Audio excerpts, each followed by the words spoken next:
Bagyong Ulysses na may international name na VAMCO ang isa sa pinakamalakas na bagyong dumaan dito sa Pilipinas. Kaliwat kanan ang mga balita tungkol sa mga taong humihingi ng tulong sa social media. Minsan, hindi lang siguro ako pero nakakatakot mag-scroll dahil gustuhin mo mang tumulong ay wala kang magawa kundi i-share ito para makaabot sa mga kinauukulan.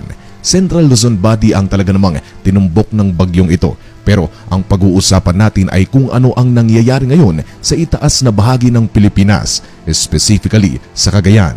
Tulad ng nabanggit kanina ay hindi ang lugar na ito ang natumbok ng bagyong Ulysses. Sa totoo niyan, base sa ilang mga reports at mga taong nasa Cagayan ay manakanakang pag-ulan kasabay ng malakas na hangin lamang ang kanilang naranasan. Pero kung ganoon ay bakit bigla na lang nag-aladagat ang halos 200 barangay sa Cagayan? Ito ba di ang ilan sa mga before and after aerial shots ng lungsod?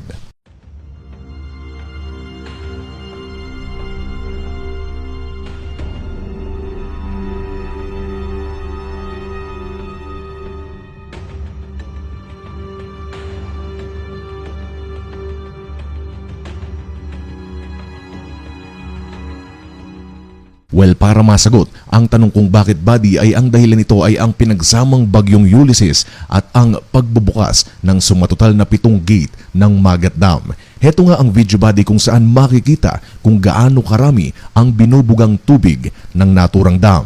Para po sa kaalaman ng mga kababayan natin sa bandang Cagayan at Isabela, kung gaano kalakas ang tubig na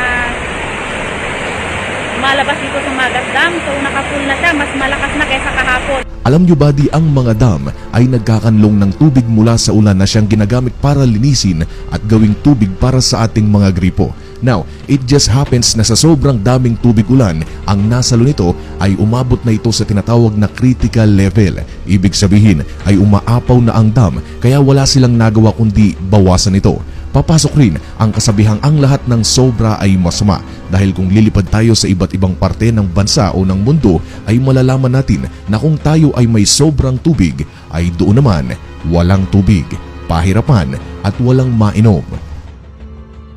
Now, buddy, mabalik tayo. Kitang-kita rin sa litratong ito ang itinaas ng tubig sa Bunton Bridge na nakatayo sa Cagayan River. Konektado ang dam sa ilog na ito at umabot ang tubig ng 13.3 meters na base sa mga eksperto ay very critical level na. At ang naging bunga ng lahat ng ito ay ang mga bahay malapit sa nasabing lugar ay nalubog.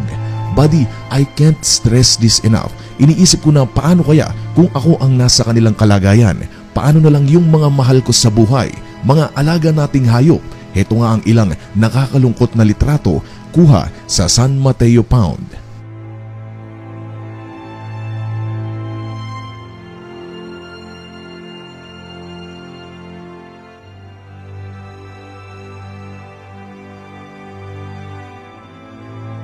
Heto pa ang isang video kung saan makikita ang isang aso na lumalangoy para mabuhay.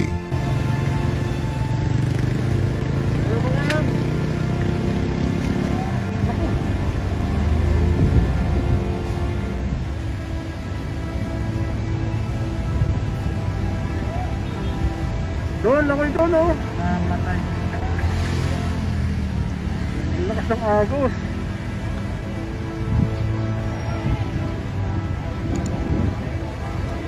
Ayos. Good boy. Sobrang sakit din isipin yung mga bagay natin na naipundar, mga ref, higaan, importanteng papeles, TV, motor at kung ano-ano pa. Maiisip natin na pagkatapos nga ng lahat ng ito, pagkatapos dumaan ng bagyo at pag natapos na ang lahat, ay paano tayo magsisimula gayong ang lahat ay tuluyan ng nawala? Alam nyo, napakasakit isipin na nararanasan ito ng ating mga kababayan. Pero tulad nga ng nabanggit ko kanina ay wala tayong magawa. We can just all think of the best alternative way para makatulong. In this case ay kumalap ng pera para i-donate sa mga ahensya ng gobyerno na nandoon, gumagawa ng paraan para makatulong sa ating mga kababayan. Ang lahat ng ito, buddy, ay sa kasamaang palad ay nagresulta sa halos 12 na mga nasawi at 4 pang mga nawawala. Ilan sa mga dahilan kung bakit ay ang landslides, pagkalunod at ang ilan naman ay nakuryente. Now buddy, let's go on a brighter side of the story.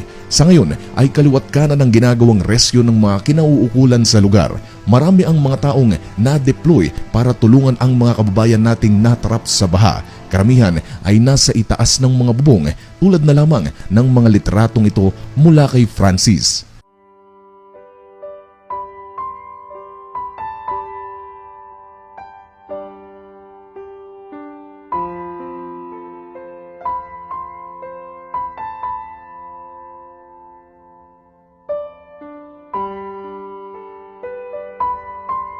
At tingnan nyo naman, bagamat mahirap na ang kalagayan ay nakuha pa ni Kuyang ngumiti.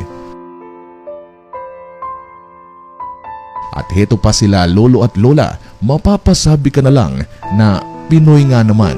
Heto pa ang isang video kung saan nagbigay ng tulong ang isa nating kababayan at maririnig ang tawanan ng mga tao. Sobrang saya nila.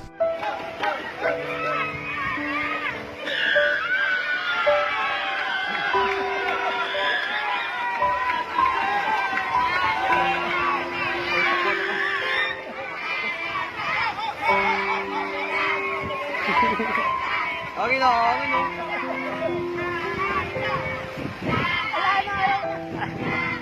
Yakap mo to. Hindi, babasa ka nila dapat.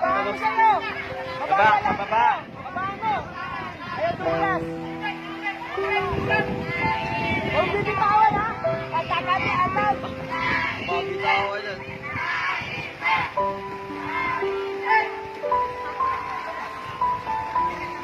Huwag mo bitawan. Baba.